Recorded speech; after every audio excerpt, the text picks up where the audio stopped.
and the US air traffic control facilities, we have NASA developed technologies in one way or the other.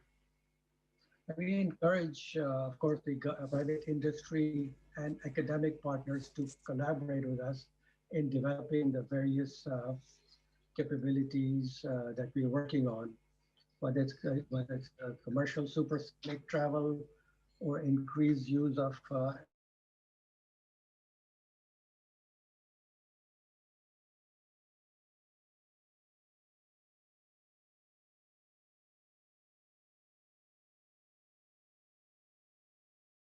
the the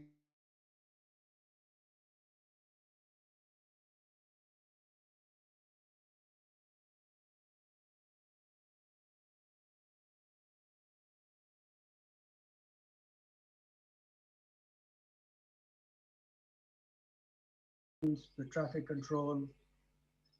There's something or the other that's in there that has been developed by NASA. So generally, how does one finalize on the next generation flight? So we start with initial design space. People come up with all kinds of ideas of what kind of space. Let's say this is specific examples of the next generation commercial airliners. So we come up with a whole bunch of design cases. We down select them by paper design and paper analysis to what can work, what is physics allow, what doesn't physics allow, into quantifying and down selecting a few ideas that we can actually build and test in our facilities. And then in the end, one of those ends up generally into a producible airliner that can be introduced to the public. So we do have test facilities like wind tunnels where we can pick large scale models to study the aerodynamics of airplanes. We can actually, pick put almost the entire high fidelity models of aircrafts into these huge big tunnels. So there are a lot of NASA centers that are focusing on aeronautics. And in the end, hopefully, we come up with some interesting looking planes like these in the future. The next biggest area that NASA is involved is, of course, is space and exploration. And this has to do with preparing humanity for space travel. So be able to eventually leave our planet Earth and be able to live elsewhere, for example, Mars. And I think in the past I've given some talks about all the challenges that are facing us. We'll be able to live elsewhere, especially Mars. But this is where the whole thing starts. This is where we train the astronauts. This is where we do the research in microgravity environments to see what impact does it have on humans. And also we bring the industry along with us so that eventually we can turn over what we have learned to private industry so that they can become part of this infrastructure, which nowadays SpaceX, as you've heard, is doing very well of taking humans and cargo to the low Earth orbit, which is the space station. Of course, astronauts are another area where human exploration is involved. These are the humans we're talking about, so we need humans to help us understand what it takes to leave the Earth and live elsewhere for a long duration. Space Shuttle is one of the very famous part of human space exploration that we have used for a long time. The main purpose of Space Shuttle was to actually put the space station together, and also it was used for the Hubble servicing mission. Now that the space station is complete, we are turning over the trips, the round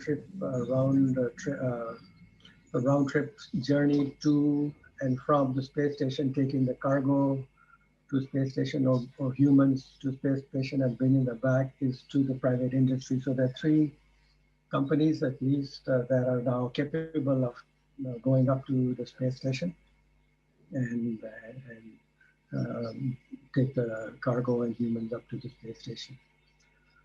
Of course, this is the whole fleet of the various sizes of rockets that are used in the human exploration. Of course, Saturn V was the biggest rocket that we have had that was used for the original journey to the moon, where we took the astronauts to the land on moon. But we need bigger and bigger rockets. So the next three rockets that you see are what they call the Space Launch System that we are building to allow us to the next journey, which is back to the moon and eventually to Mars. This, of course, is a space station. It's become very huge. It has a lot of different modules. Humans have been living on it for the last 20 years, so we're gaining a lot of experience on not only how to build things in space, but also how to live in it and provide a research platform of all kinds of research, whether it's agricultural research, chemical, building, developing new drugs, or providing platforms. Since space station is in space, it provides a platform for actually doing space science, earth science, and astrophysics type of missions by providing platforms to install observatories or instruments on outside of the space station that we can use. So you can see how many different pieces of space station are there, and it takes an humongous collaboration within the entire world and human ingenuity to build something like this in space. And so this is the very first stepping stone for the humanity to be able to live away from Earth for a long duration. But now we're thinking, as far as this particular directorate is concerned, we are thinking about going back to the moon. And there's a program that's being worked on. It's called the Artemis program, which is a long-term plan for eventually landing humans on Mars so that they can actually, we can actually sustain them for the long journey that these two exist for the journey to Mars. So in this program, the first step is to go to the moon as the first stepping stone, as a learning stage. And so the hope is that by 2024, we will be landing the first woman on the moon and other humans on the moon. And we will be collaborating with our commercial partners like SpaceX and other aerospace companies, big aerospace companies, as well as our international partners to together help this program and this dream come to fruition. Once we are on the moon, we will learn how to stay on the moon for a long duration time before we take the next giant leap to go to Mars.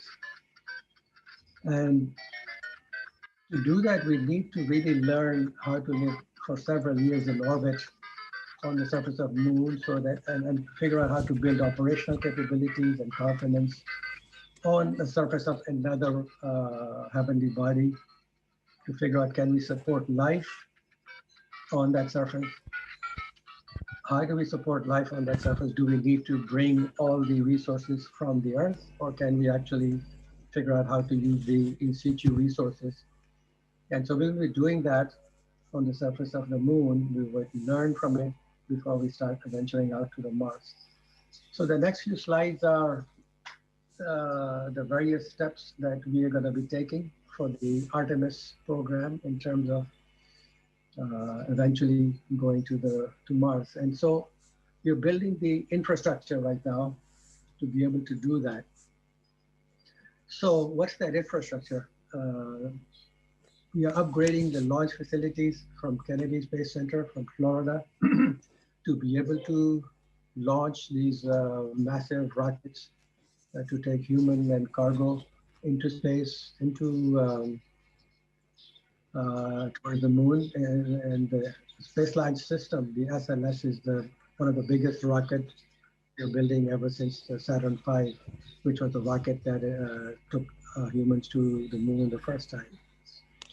We're rebuilding the Orion spacecraft, which is similar looking to the lunar modules that you were familiar with. That will take humans, give the ride to the humans, be able to go to moon. We are building landing facilities so that we can actually then land on the surface of Mars and be able to come back from the surface of, not Mars, I'm sorry, moon. The next step after that is similar to the space station we have orbiting around the Earth. We would have a similar space station orbiting around the moon, somewhere between moon and Mars. And so we will be building that. That will then be the stepping stone for the next jump in order to go to deeper space. And we're calling that the gateway, which is an outpost, which will support humans and scientific exploration. And so even for that, we're partnering with the American companies to build the vehicles that will land astronauts on the lunar surface, being able to drive around on the lunar surface, be able to do excavation and explore what can be dug in from the lunar surface in order to sustain humans. And so these are some of the pieces of the infrastructure: the space launch system, the big rockets we will need to take all the cargo up into space. The Orion vehicle, which is on my left, is being built. Of course, we need a much better communication system, not only between Earth and the moon, but within the moon. Once we are landed there, to be able to communicate within the various sub-elements that have landed on the moon. So we're working on the key components of communication systems. We're working on the rovers that will be roaming around on the moon. And we are working with the private industry to figure out delivery systems, their spaceships like SpaceX, to be able to take cargo and land cargo to the moon that the humans will be needing once we land there. Of course, the drivable vehicles that we will be needing to move around the moon, habitable environments where the humans can actually live on the moon. And like I said, the communication system, like an intranet on the moon, because again, we need to be able to communicate it not just with the Earth, but within the various command posts that we'll be building on the moon.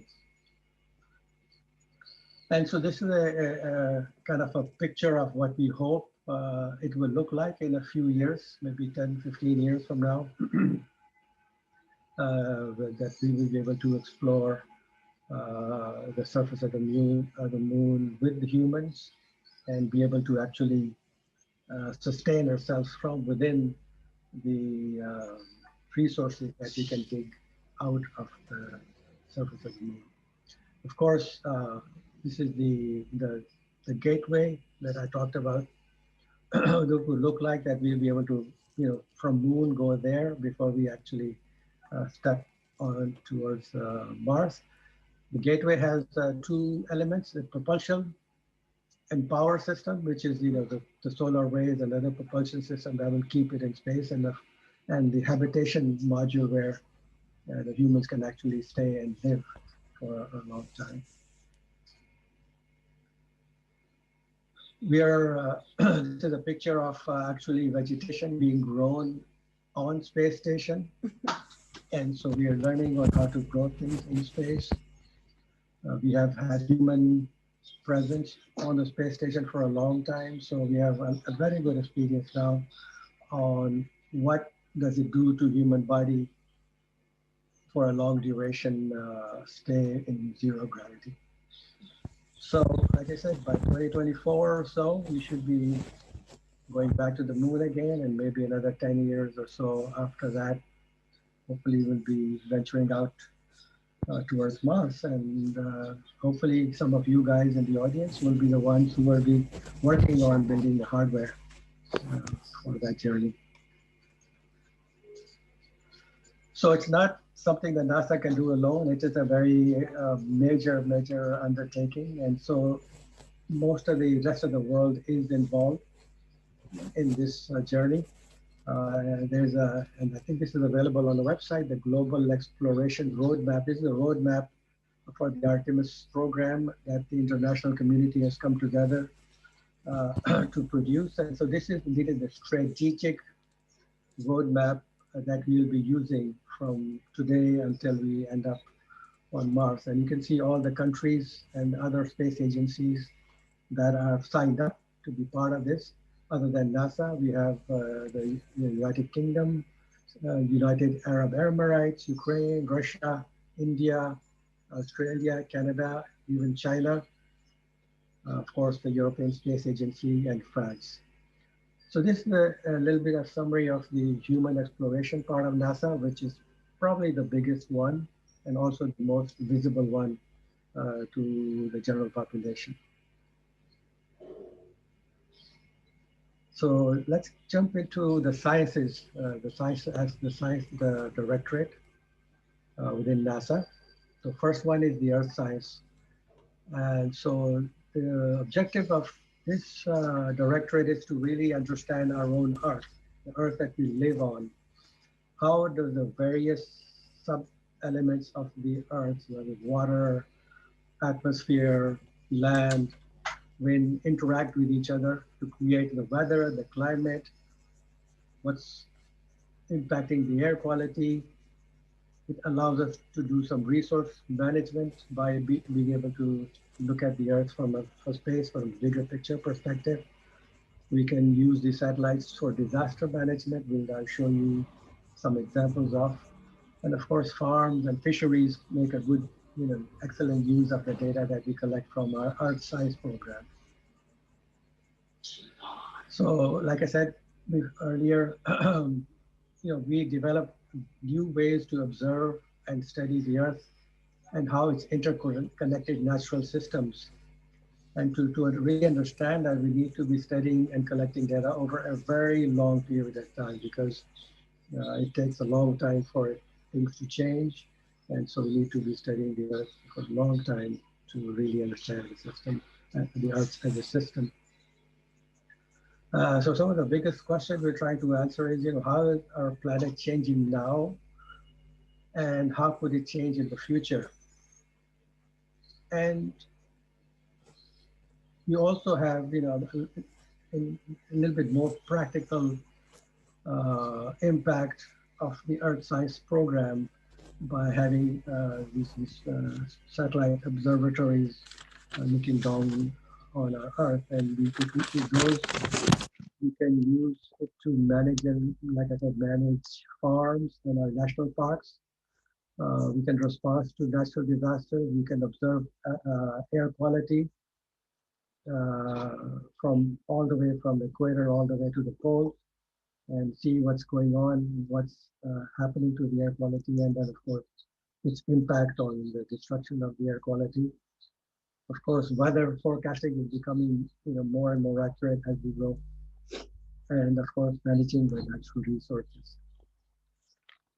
This is a picture of that has been developed from the long-term observation of just the methane in the Earth environment. I think it's the world's second largest contributor to the greenhouse or the global warming effect. And so this picture graphically shows where the various ground resources are that are causing this methane issue in the atmosphere.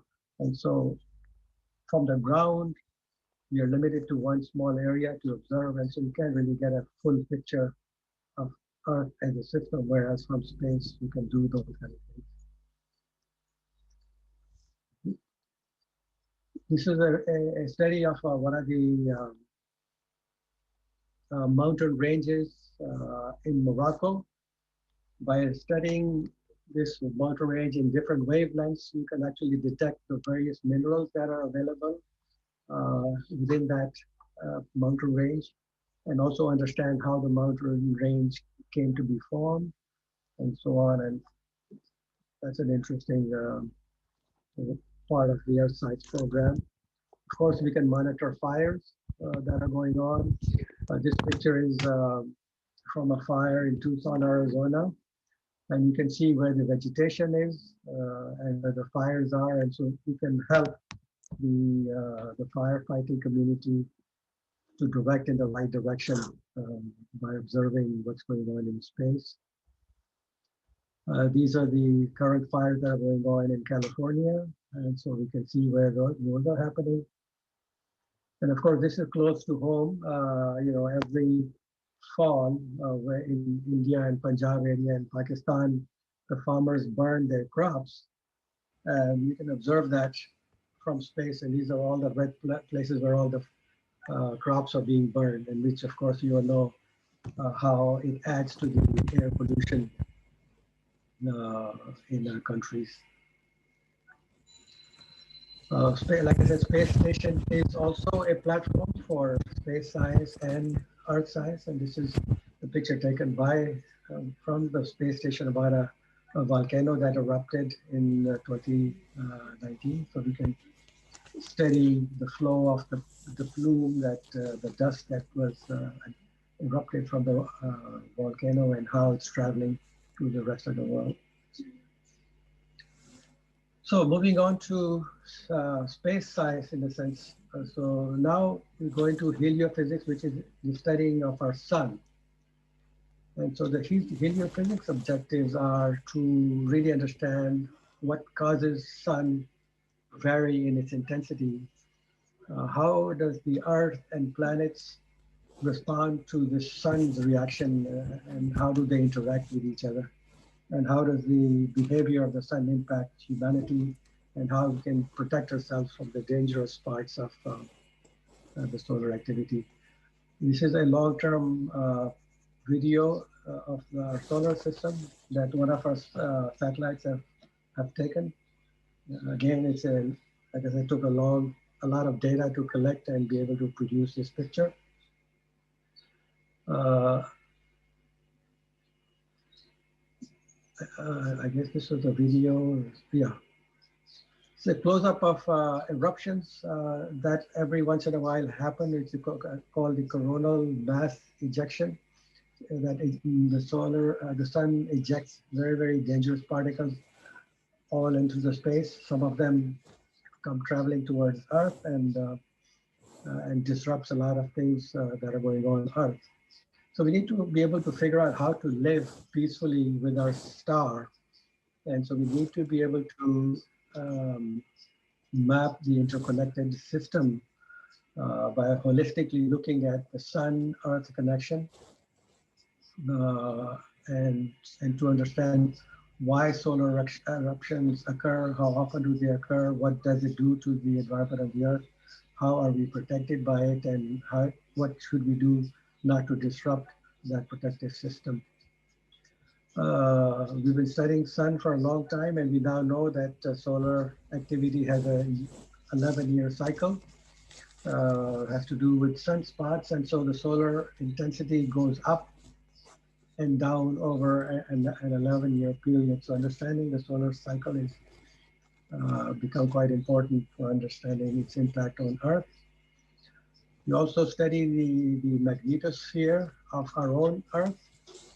As you all know, Earth is surrounded by a giant magnetic bubble. We call it magnetosphere, and it really plays a very important role from its connection between the sun and Earth. When the sun sends out this constant flow of solar material called the solar wind, the magnetosphere kind of helps protect the Earth from the dangerous particles. Some of them get trapped into the poles and create this beautiful auroral scenery that I don't know, hopefully one day everybody should be able to go to the poles and be able to see. It's a beautiful sight. And so we study the heliopause and the terminary shock, and we have satellites being planned and already in space studying all of those phenomena. So this is a graphic figure of all of the various observatories that are in space or being developed right now that are involved in the heliophysics observations. Next is the planetary science. So this division has to do with understanding our own solar system, all the planets. Most famous, of course, is the Mars. But you know, our robotic explorers have gathered data to help scientists understand how the planets are formed, what triggered the different evolutionary paths among the planets. Each planet is different, Earth being the most different than anybody else. Some used to look like Earth, but they do not any longer. So understanding why that is the case. What makes the planet become habitable? And so to date, our spacecraft have visited every planet in our solar system and plus some moons of some of the planets. And so some of the missions are actually bringing samples back from very, very distant objects within our solar system called the asteroids. So just recently, we had a spacecraft that actually landed on an asteroid, collected the sample, and it's on its way back to Earth. So within a few years, maybe 2024, it will land and we'll be able to study that, the earliest ever pieces of the solar system, and hopefully will help us understand how our solar system was formed. And that understanding also helps us understand other planetary systems around other stars. So that helps us in our space science activity as well. So some of the things that the planetary science division has done, of course, rovers on Mars, you're probably most familiar with those. You know, we have studied Jupiter, especially the red storm that's been going around Jupiter for a long time in different wavelengths to better understand how the storm is evolving, increasing and decreasing over the years. Of course, we've taken pictures of Saturn, we visited Saturn, and some of the moons of some of the planets. Titan being the most interesting one, and we are actually developing a mission to actually land spacecraft on Titan and be able to fly around as a helicopter from one place to the other. And this picture is all of the various satellites that are part of the planetary fleet that have either visited or different planets within our solar system or are orbiting around other planets within our solar system. So this brings us to astrophysics, what this conference is all about. So I won't be talking about the astrophysics science itself, but talk about the process by which a particular science goal is selected for a particular decade, and how from that goal we end up with a design of an observatory like Hubble or James Webb Space Telescope. So astrophysics science have very interesting questions that we try to solve. One, how does the universe work? You know, what are black holes? What role do they play? How do the stars are born? How do they die? Cosmology, which is also part of your conference. So this has to do with how is the universe evolved from the beginning, from the Big Bang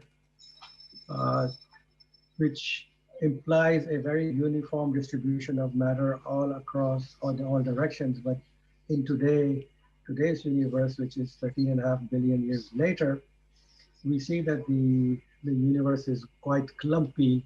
It has, concentration of matter, mass, with interconnected lanes, but with a lot of big voids. So question is, how and why did that happen? So how did the universe evolve from the Big Bang to what it looks like today? More interesting to us, where do we come from? Again, at the Big Bang in the early universe did not have the heavy elements that we are made of, oxygen, carbon, iron, that we are made out of, or we need to survive. So how do those elements evolve? So that has a very deep understanding. It has to do with deep understanding of the births and deaths of stars. So that's another area that we study within astrophysics. And the most interesting question of all, are we alone in this huge universe? Are the human beings are the only living life form, or even the only intelligent life forms in this whole universe? So are we alone? If we are not alone, how do we find other beings? And so that's one of the bigger questions to answer as well. And the latest mystery, the last 10 years or so, has been the discovery of dark matter and dark energy. So the question is, what is dark matter and what is dark energy, and what role does it play in the long-term future of the universe? So those are, good questions, but they're very, very open-ended questions. So to answer those questions, we need to break those questions down into smaller pieces. And so to understand how the universe works, we need to first say, okay, what do we need to study within the universe? Should we study some stars, or should we study black holes? And if we were to find other life elsewhere in the universe, how do we find life? I guess to find life, we need to first see if there are other planets around the Earth, around other stars. And now that, since we understand from a planetary science what's habitable and what's not habitable, maybe we can figure out if there are the habitable zones around other stars and so forth. So all of these questions have to be broken down into smaller objectives and take, a small chunk at a time to build our bigger understanding. So to do that, we have various levels of thinking that goes on. So we first look at the next 30 years and say, okay, in the past 30 years, this is what we've learned. This is what we know. This is what we thought we knew, but now by actually getting the data, we have changed our understanding. And so this is what we know. So since this is what we know, we need to focus more on this particular area rather than that particular area over the next 30 years. So within the astrophysics division, we have developed what we call a 30-year roadmap of what the vision of what kind of science should we do over the next 30 years to answer some of these questions based on what we have learned already. Then we break down those objectives, and then we have the whole menu of the kinds of observatories or the satellites we can build to study those things. They go all the way from flagship type of missions, big observatories like Hubble and James Webb and Gamma Ray and so forth, which are more general purpose observatories that have many, many capabilities of doing science, of interdisciplinary science, whether it's cosmology or physics and so forth. Or we can do smaller missions, which are little bit more focused and cost less. Medium-sized missions, which are even more focused on a one particular question, and even smaller missions. So with a 30-year goal, we need to figure out how to divide up those goals into the various kinds of missions so that, number one, we can build them quickly and costly and get some of the answers faster. So we may build a SMEX type of mission to answer a very, very focused question that could feed into the next bigger question to open up our understanding a little bit wider before we spend a lot of the money into the flagship type of missions so each of these missions cost a whole different kinds of funding. Flagships nowadays called multi-billion dollars. Probes would maybe cost about $1 billion. Mid-X anywhere from half a billion dollars to a SMEX, which is about $300 million. So those are the arsenals we have from a programmatic perspective that we can use to decide what kind of missions we should build. And that's important because whatever we decide to do has to fit within the budget. So this is an example of the astrophysics budget over the years. So the top line is the total funding that's available just to do the astrophysics. And it's been going up and down. And in the last few years, been hovering around $1.5 billion per year. And so within that budget, we have to do everything we want to do. So we have launched so many spacecraft that we are still operating. So we have to pay for those. So this blue line, takes away from the total budget that we have. That leaves us how much money we have left over the years to build the next spacecraft. So James Webb, for example, has been taking so much money to build so far. And in the early 2014 through 18, it was taking the whole majority chunk of the budget the astrophysics division had. And it will eventually be launched. And so the cost of operating will come much down. And as this James Webb is getting built, it's making more funds available for the next generation mission, which is the WFIRST. So the WFIRST has started to be put together, and around, right now, WFIRST is at the peak of its taking the money. So, like I said, in this diagram, before we decide what science can be done, we have to keep in mind how much budget we have. And we hope that, this almost $2 billion, which is budget for the astrophysics today, will continue to go on so that we can have more money to do bigger science. So the budget plays an important role in what kind of science we can do and with what kind of missions we can do. So, but the 30 years is a very long process to actually be doing anything. So we break down those 30 years into a 10-year decade. So every 10 years, the science community gets together to look back and say, okay, what did we do in the last 10 years? What have we learned? And what should we do in the next 10 years? This box over here, if you can see, is the decadal report that comes out the first year of each next decade. So in 1991, the science that they prioritized ended up in a mission called Spitzer. 10 years later, in 2000, the decadal review, they said, and I'm going to take this example from now on to show how that decision was driven down into actually building the actual spacecraft the way it looks today. But in 2001, the emphasis was on expanding the Hubble vision to the next level, which means to be able to see deeper than Hubble, which required, I'll get into that in a later. And in the 2010 decade, it said we need to focus more on the dark energy and dark matter. So they recommended something called the W first.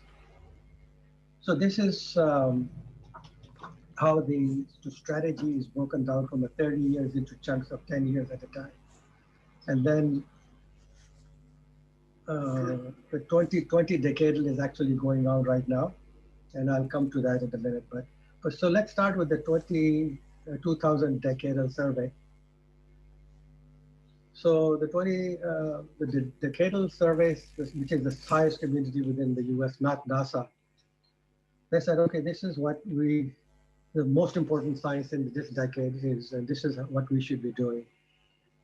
NASA then takes that science objectives and comes up with an implementation plan to say, okay, if we were to do this science, these are the kinds of mission we can afford because of the budget, or we can do because of the technology that we have, or what kind of technology will be needed if we were to achieve the science objectives in this decade.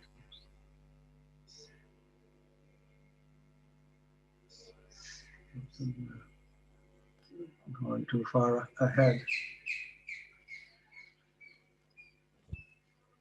Right, and so from the implementation plan comes out the science requirements that should be achieved in the next decade. From that science requirement, the engineers and the programmers and the programmatics get involved and to say, okay, to meet these science requirements, what kind of observatory is needed?